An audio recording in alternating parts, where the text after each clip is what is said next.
प्रधानमंत्री मोदी ने जो ट्वीट किया उसमें सिर्फ एक बात कही कि 18% का टैरिफ हो गया 50 से घट के। ये प्रधानमंत्री मोदी ने कहा। दूसरा उन्होंने कहा कि ट्रंप साहब की लीडरशिप जो है वो विश्व शांति के लिए बहुत अच्छी है और हम उसका सपोर्ट करते हैं। ये मोदी जी की ट्वीट का टोटल क्रक्स है। तो कोई क्लैरिटी नहीं है, इंडिया फिर से साइलेंट है इस पे। और अगर हम पास्ट रिकॉर्ड देखें तो इंडिया के साइलेंस का मतलब है इंडिया का डिनायल। क्योंकि प्रधानमंत्री मोदी ने कभी ये नहीं माना कि राष्ट्रपति ट्रंप का ऑपरेशन सिंदूर में कोई रोल था, मगर उन्होंने जो है राष्ट्रपति ट्रंप के किसी भी ट्वीट का कोई रिस्पॉन्स नहीं दिया। उसके बाद उन्होंने 50 बार वो क्लेम कर चुके हैं कि इंडिया ऑयल नहीं खरीद रहा है, इंडिया रशिया से ऑयल नहीं खरीद रहा है। देखिए, मुझे नहीं लगता कि इंडिया इतनी बड़ी मूर्खता करेगा कि हम इस ट्रेड डील के बदले रशियन जो अपनी फ्रेंडशिप है उसको हम दांव पे लगा देंगे। तो इसलिए मेरे में ये भरोसा करना राष्ट्रपति ट्रंप की ट्वीट का मेरे लिए ये बहुत टफ होगा, बहुत डिफिकल्ट होगा, given that we have a मतलब ट्रम्प साहब had a very जिसे कह लीजिए इरेटिक स्पीचेस बीइंग डिलीवर्ड। कभी कुछ कहते हैं, कभी कुछ कहते हैं, कभी कुछ कहते हैं। हाँ, ये जरूर है कि मंडे से टैरिफ 50 से घट के 18 हो गया।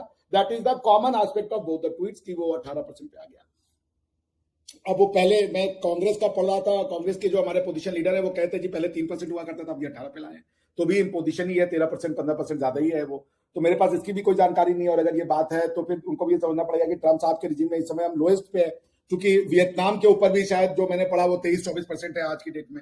19 सबसे कम था। इससे पहले वो पाकिस्तान और शायद एक दो और कंट्रीज है जो 19% टैरिफ पे थे। इंडिया को 18 मिला है। और आप लोगों के राहुल गांधी साहब कह रहे हैं कि जी इंडिया को अमेरिकन कॉलोनी बना दिया गया, मतलब अभी की जो मेरे ख्याल उनकी 2-3 घंटे पहले की स्टेटमेंट है। मैं तो इनसे ये सहमत नहीं करता कि कॉलोनी बना दिया गया। ट्रेड डील्स आर डिफिकल्ट, मगर ये है कि कुछ क्वेश्चन तो हैं अपोजिशन के वैलिड, वो तो उत्तर देना पड़ेगा सरकार को, क्योंकि बहुत हेजी है, कुछ पता ही नहीं चला क्या हुआ। तो मैंने सुना है कि पीयूष गोयल साहब पार्लियामेंट को एड्रेस करेंगे, because he is the one who was looking after the trade deals, तो वो उसको करेंगे। मगर देखिए, बात तो ये है ना कि ट्रम्प साहब अंडर प्रेशर तो आ गए, क्योंकि इंडिया ऑयल नहीं खरीदेगा, it's a future tense. India oil बंद कर दे तब हम उनका घटाएंगे तो बात भी होती कि भाई India has cut down its import of Russian oil to 0, तो भाई चलिए हमने 18% कर दिया। मगर अगर आप फैक्ट पे देखें, और यह भी क्लियर हो जाएगा एक महीने में कि फरवरी मंथ में या जनवरी मंथ में हमारी टोटल रशियन इंपोर्ट ऑयल कितनी थी, इसका तो रिकॉर्ड आ जाएगा सामने। तो अगर हमने रशियन ऑयल को बाई करना कंटिन्यू रखा है और उसके बाद जो है हम 18% का ट्रेड डील ले रहे हैं, तो it's a pretty fair deal. लेकिन मैं दूसरी बात ये भी कहूंगा कि ये वेनेजुएलन ऑयल हम उनसे खरीदे, वो ये बार बार कह रहे हैं ईरानियन ऑयल की जगह। तो ये भी मुझे नहीं समझ आ रहा कि अमेरिका कौन भाई, वो वेनेजुला का ऑयल हमें वेनेजुला से खरीदना है कि वेनेजुला का ऑयल हमें अमेरिका से खरीदना है, मैं तो यही समझ नहीं पा रहा हूँ। वो जबरदस्ती चाचे मामे बन गए, उन्होंने कहा जी वेनेजुला के ऑयल को हम, ये तो इलीगल ट्रेड है अगर हम एग्री करते हैं तो।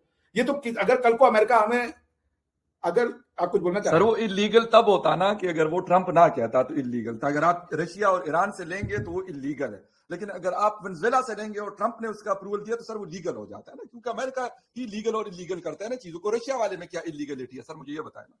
है कुछ इलीगल? जब आप रशिया एक सॉवरेन कंट्री है ना, आप उनसे ले रहे थे, ठीक है, आपकी मर्जी है। ईरान की सॉवरेन कंट्री। जी, मैं ये कहना चाह रहा था कि जो रशिया, जो वेनेजुएलन ऑयल है, कल को अगर मान लीजिए हमने कोई कॉन्ट्रैक्ट में डिस्प्यूट हुआ और हम पैसा नहीं देते हैं या एनर्जी नहीं लेते हैं, तो ये दुनिया का हर कोर्ट इसको भाई इलीगल डिक्लेयर कर देगा, क्योंकि ये तो वायलेशन है। आपने उनका जो है टेक ओवर किया यूएन चार्टर के उसमें क्या नाम है, वायलेशन में। तो ये बड़ी अजीब सी बात है कि भाई वेनेजुएला को ऑयल वो ऑफर करे। भाई अमेरिकन ऑफर आप कर सकते हैं कि आप पूरे लैटिन अमेरिका के कोई भी नेचुरल रिसोर्सेज है वो आप ऑफर करेंगे हमें। ये तो भाई बात ही समझ में नहीं आई कि ये कैसा वर्ल्ड ऑर्डर है। बट एनीवेज, अभी देयर इज लॉट टू सी। मुझे इसके बारे में कुछ पता नहीं, बड़ा अजीब सा हुआ डील कि डील भी हो गई, कोई दोनों पार्टीज ने अभी तक कुछ साइन भी नहीं किया है, वो आए सामने। आज मैं ये भी पढ़ रहा हूं, अभी 1 मिनट 10 सेकंड, मैंने ये भी पढ़ा कि वो पीयूष गोयल साहब कह रहे हैं कि ये फाइनल स्टेजेस में है अपने। तो बेसिकली आई गेस ट्रम्प साहब डर गए, to be honest with you. जो इंडिया ईयू डील हुई, that has shaken him up. यही देखिए इसका एक बॉटम लाइन है। वरना तो वो जब साइन होता तो दोनों राष्ट्राध्यक्ष आ जाते, जैसे ईयू के लीडर्स आए और साइन हो जाता, बात खत्म हो जाती। इसको अनाउंस करने की कौन सी जल्दी थी? और प्रधानमंत्री मोदी को भी उन्होंने रिक्वेस्ट की कि भैया आप भी आ जाइए, ट्वीट कर दीजिए। तो वो क्योंकि होम प्रेशर जो बना, जो इंडिया यू ट्रेड के बाद उनकी इवन जो राष्ट्रवादी मीडिया है, उनका जो पैट्रियटिक मीडिया है, वो भी उनके अगेंस्ट में हो गया कि यार ये क्या हो रहा है, ये तो वेस्टर्न अलायंस में हम अकेले पड़ रहे हैं, हमको तो वेस्ट ही छोड़ के जा रहा है, बाकियों की तो बात छोड़ दो। तो we are being isolated by our own alliance. तो ये क्वेश्चन वो उसका आंसर नहीं दे पाया। और इंडिया इज, जैसा मैंने कहा, भारत एक बहुत जबरदस्त पावर है, और जिधर भारत होगा वही साइड जो है, जिसे कहते थे हमारे महाभारत में कि जिस साइड भगवान श्री कृष्ण थे उसी साइड युद्ध जीतना था। तो वही स्टेटस आज हमारा है कि जिस साइड हम हैं उसी साइड युद्ध का, या जो भी युद्ध तो मैं नहीं कहूंगा, जो भी ये एक ग्लोबल ऑर्डर को चर्न करने का आइडिया चल रहा है, वो उधर वेट ज्यादा होता है।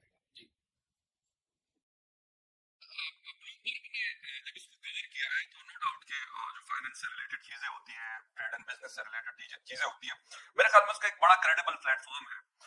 उनके मुताबिक ODW ने जो इसको रिपोर्ट किया है, जो फाइनेंशियल बीट है उनकी, तो उन्होंने इसके ऊपर दो तीन चीजें, आप कह रहे हैं कि बंद करेगा नहीं, उन्होंने कहा बंद कर दिया है। मतलब उन्होंने ये वर्ड यूज किया कि रशियन ऑयल परचेज करना, और ये स्टार्ट हुआ था अक्टूबर से 2025 में, मतलब कम होना शुरू हुआ था। यानी जितना आप फॉर एग्जांपल आप 30 मिलियन जिसे कहते हैं बैरल खरीद रहे थे, तो उसको कर दिया मतलब 10 मिलियन बैरल पे कर दिया, और फिर ग्रेजुअली जो है उसको मतलब शायद खत्म कर दिया गया। लेकिन ट्रंप साहब ये कह रहे हैं कि उन्होंने खरीदना बंद कर दिया, वो नहीं खरीद रहे हैं। कहते हैं हमारी ये बात उन्होंने मान ली है। फिर देखें, मैं पॉइंट जो मेरे लिए था, मैंने इसको पहले भी रेस किया है कि एग्रीकल्चर और डेयरी, मेरे ख्याल में अगर करना होता तो शायद EU के साथ इंडिया करता, वो नहीं किया। और उसी पॉइंट को अमेरिका कहता है कि हमें आप हमारे साथ करोगे, एग्री प्रोडक्ट्स जो है या कोई मतलब डेयरी प्रोडक्ट्स जो है वो हम आपको प्रोवाइड करेंगे, वो भी विद जीरो टैरिफ। तो कुछ चीजें ऐसी हैं जो मेरे ख्याल में क्लैरिटी आएगी। और आपने एक पॉइंट रेज किया कि गवर्नमेंट ने ऑफिशियली नहीं कहा, लेकिन अगर प्राइम मिनिस्टर ऑफ इंडिया अपने पर्सनल ट्विटर हैंडल से ट्वीट करते हैं, तो गालिबन मेरे लिए तो अगर शहबाज शरीफ ने कल परसों गवर्नमेंट ऑफ पाकिस्तान के उससे ट्वीट किया कि जी हम इंडिया के खिलाफ जो हमारा मैच है 15 फरवरी को, उसको बॉयकॉट करने जा रहे हैं, तो लाजमी सी बात है उसको ये नहीं किसी ने कहा कि जी फॉरेन ऑफिस ने इसको वो नहीं किया।